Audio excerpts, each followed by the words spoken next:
दोस्तों नमस्कार, स्वागत है आपका यूट्यूब चैनल एवी टेक में। आज है 11 नवंबर 2022 और जान लेते हैं आज की महत्वपूर्ण खबरें जो आज के प्रमुख समाचार पत्रों पर छाई हुई हैं। सबसे पहले देखिए यहाँ पर एक महत्वपूर्ण अपडेट है जो सभी के लिए आधार कार्ड को लेकर के लेकिन कि आधार हर 10 वर्ष में अपडेट करना होगा। आधार संख्या को अब हर 10 वर्ष में कम से कम एक बार अपडेट करना होगा। इसके लिए पहचान और निवास प्रमाण पत्र दिखाना होगा। केंद्र सरकार ने आधार नियमों में संशोधन कर इस बाबत आदेश जारी कर दिए हैं। इलेक्ट्रॉनिक और सूचना प्रौद्योगिकी मंत्रालय द्वारा जारी गजट नोटिफिकेशन के मुताबिक पहचान और निवास प्रमाण पत्र से आधार कार्ड को अपडेट कराना होगा। पिछले महीने विशिष्ट प्राधिकरण ने लोगों से कहा था कि अगर उन्हें आधार बनवाए 10 साल से अधिक हो गए और संबंधित जानकारी को अद्यतन नहीं कराया तो वे दस्तावेजों को अद्यतन कराएं। ठीक है, तो कुल मिलाकर के अब आपको है हर 10 वर्ष में आधार अपडेट करना होगा। लेकिन ये जो आधार कार्ड का अपडेशन का काम है ये आप खुद से नहीं कर पाएंगे। इसके लिए आपको जो है संबंधित जो नामांकन केंद्र होगा वहां से जाना होगा। ठीक है, तो यहाँ पर देखो दिया गया है कि माई आधार पोर्टल और माई आधार ऐप के जरिए आधार ऑनलाइन भी अपडेट किया जा सकता है। हालांकि यहाँ पर दिया गया है और लिखा है संबंधित व्यक्ति अपने आसपास के किसी भी आधार नामांकन केंद्र पर जाकर के अपडेट कराना होगा। ठीक है, तो ये पूरी प्रक्रिया रहेगी और आप इसमें जो है आगे अपना कर सकते हैं। माध्यमिक शिक्षा विभाग को लेकर के एक बड़ी अपडेट और है कि शिक्षकों का पदस्थापन और वरिष्ठता निर्धारण अटका। माध्यमिक शिक्षा निदेशालय प्रयागराज के बजाय अक्सर शिविर कार्यालय लखनऊ में बैठकर अपर शिक्षा निदेशकों यानी एडी के कार्य करने से निदेशालय में कार्य प्रभावित हो रही है। इस पर नाराजगी जताते हुए निवर्तमान माध्यमिक शिक्षा निदेशक ने अपर शिक्षा निदेशकों को पत्र भेज करके निदेशालय में बैठकर कार्य निस्तारित करने के निर्देश दिए थे। राजकीय महाविद्यालयों में माध्यमिक विद्यालयों में शिक्षकों को विलंब से विभागीय प्रोन्नति डीपीसी मिलने के बाद भी पदस्थापन अटका हुआ है। इसके अलावा अधीनस्थ राजपत्रित तो वरिष्ठता निर्धारण के लिए निदेशालय की ओर टकटकी लगाए हैं। वरिष्ठता निर्धारण के लिए शासन से 3 बार पत्र लिखा जा चुका है लेकिन अब तक वरिष्ठता निर्धारण नहीं हो पाया है।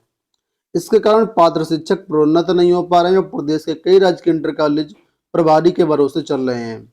इसके विपरीत अपर शिक्षा निदेशक माध्यमिक डॉक्टर महेंद्र देव को अतिरिक्त प्रभार देकर माध्यमिक शिक्षा निदेशक बना दिया गया है और अपर शिक्षा निदेशक राजकीय के पद का के गुप्ता के पास अतिरिक्त प्रभार है। तो आप लोग जानते होंगे यहाँ पर ट्रांसफर प्रमोशन वगैरह होने हैं लेकिन मामला अटका हुआ। क्यों अटका हुआ है तो पूरा यहाँ पर वाकया दिया गया है। संस्कृत विश्वविद्यालय व महाविद्यालयों की फीस में 50% की बढ़ोतरी। लंबे अंतराल के बाद संपूर्ण संस्कृत विश्वविद्यालय ने फीस में 50% की बढ़ोतरी की है। इसमें प्रथमा, मध्यमा, उत्तर मध्यमा, शास्त्रीय, आचार्य, डिप्लोमा प्रमाण पत्रों की फीस में वृद्धि की गई है। ठीक है, तो फिलहाल यहाँ पर आप लोग देख सकते हैं क्या कितनी फीस बढ़ी गई है। तो सारी की सारी डिटेल यहाँ पर दी गई। जो भी अभ्यर्थी वो विश्वविद्यालय परिषद की फीस देख सकते हैं, महाविद्यालयों की देख सकते हैं और जो प्राइवेट छात्र होते हैं, व्यक्तिगत छात्र, वो भी अपनी फीस यहाँ पर देख सकते हैं। सभी की फीस यहाँ पर मेंशन की गई है। लोक सेवा आयोग से बीईओ यानी खंड शिक्षा अधिकारी की भर्ती आप लोग जानते हुई थी और यहाँ पर देखिए अपडेट है कि फर्जी प्रमाण पत्र लगाया 21 माह बाद, लगभग 2 साल हो गए, 2 साल बाद इनका चयन रद्द कर दिया गया है। तो क्या है पूरा मामला यहाँ पर देखिए। खंड शिक्षा अधिकारी भर्ती 2019 का परिणाम 30 जनवरी 2021 को घोषित करने के 21 महीने बाद उत्तर प्रदेश लोक सेवा आयोग ने एक अभ्यर्थी का चयन निरस्त कर दिया। परीक्षा नियंत्रक अजय कुमार तिवारी की ओर से बुधवार को जारी नोटिस के अनुसार मुख्य सूची में 308 नंबर पर चयनित अनुसूचित जनजाति वर्ग के जितेंद्र कुमार गोंड रोल नंबर यह दिया गया का जाति प्रमाण पत्र सत्यापन के बाद अनुसूचित जनजाति का न होने के कारण उनका अभ्यर्थन आयोग ने निरस्त कर दिया है। निरस्तीकरण के कारण रिक्त हुए पद के सापेक्ष अनुसूचित जनजाति के पूरन सिंह का नाम औपबंधिक रूप से संशोधित किया गया है। अभ्यर्थी के मूल प्रमाण पत्रों को सत्यापन के बाद ही सही मिलने पर संशोधित पत्र भेजा जाएगा। तो कुल मिलाकर के एक अभ्यर्थी थे जितेंद्र कुमार गोंड, ये हैं तो एसटी के लेकिन इनका जो प्रमाण पत्र है वो एसटी का नहीं मिला है। सत्यापन में इनका प्रमाण पत्र एसटी का नहीं मिला है। जो कुछ भी इसमें खामियां रही हों और इसी वजह से इनका अभ्यर्थन निरस्त कर दिया गया है और 21 माह बाद इनका चयन निरस्त किया गया। इनके स्थान पर पूरन सिंह का चयन हुआ है। ठीक है। आपको बता दें इसी तरीके का एक मामला और था, जो कि टॉपर था, वो उसने भी फ्रॉड किया था और FIR कराई गई थी वहां पर। तो यहाँ पर देखो दिया भी है उसके बारे में कि BEO भर्ती का टॉपर भी फ्रॉड निकलने के कारण उसका चयन पिछले साल मार्च में निरस्त कर दिया गया था। ललौली रोड थाना बिनकी रोड फतेहपुर के प्रणव ने टॉप किया था। अभिलेखों के सत्यापन के दौरान प्रणव पुत्र अशोक कुमार गुप्ता का B.Ed प्रमाण पत्र संदिग्ध लगा था। इस पर आयोग ने प्रमाण पत्र जारी करने वाली संस्था PNP एलनगंज से जांच रिपोर्ट भेजने का अनुरोध किया। सत्यापन रिपोर्ट में खुलासा हुआ कि प्रणव ने डीलर प्रशिक्षण 2017 के तहत किया है। अभ्यर्थी ने डीलर के प्रमाण पत्र में छेड़छाड़ करके उसे B.Ed कर दिया था। इस अपराध के लिए आयोग ने 1 मार्च 2021 को टॉपर प्रणव के खिलाफ सिविल लाइन थाने में FIR दर्ज करवाई थी। आप लोग जानते होंगे BEO भर्ती में केवल B.Ed वाले एलिजिबल थे, लेकिन इसने क्या किया था, D.Led किया था और D.Led में बाद में छेड़छाड़ कर दी उसके, और छेड़छाड़ करके उसको B.Ed का बना दिया था। तो इस तरीके से उसने फर्जीवाड़ा किया था। ये टॉपर था और इसके खिलाफ भी FIR की गई थी। आरक्षण को लेकर के एक महत्वपूर्ण अपडेट यहाँ भी है कि मुस्लिम ईसाई बनने पर SC आरक्षण नहीं। धर्म परिवर्तन कर मुस्लिम और ईसाई बनने वाले अनुसूचित जाति के लोगों को SC की तरह आरक्षण का लाभ नहीं दिया जा सकता है। केंद्र सरकार ने सुप्रीम कोर्ट में शपथ पत्र देकर के ये बात कही।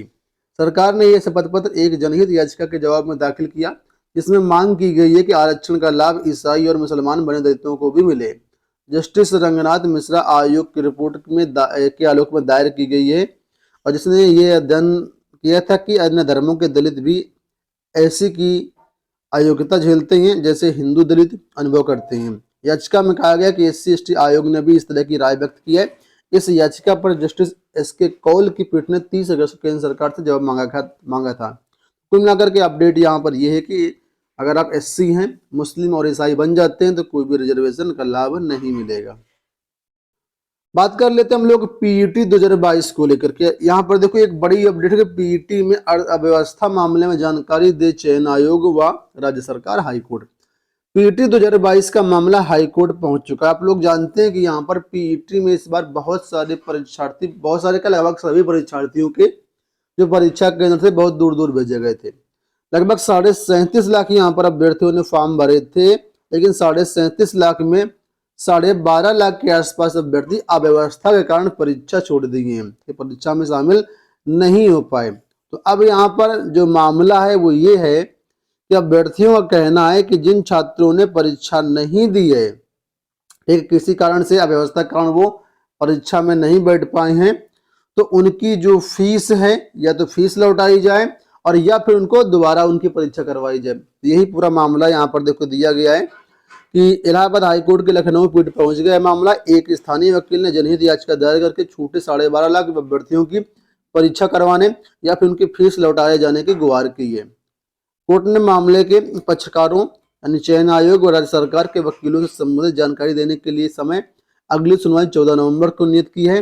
वहीं अदालत ने कहा कि याची मामलों के पक्षकार को इस आदेश से लिखित रूप से अवगत करवाएगा। तो कुल मिलाकर के अब ये मामला सुप्रीम हाईकोर्ट में है, देखना ये होगा क्या होगा। अगली सुनवाई 14 नवंबर को लगी हुई है। दोस्तों ये हो गई आज की सारी अपडेट। इस वीडियो में इतना ही, धन्यवाद।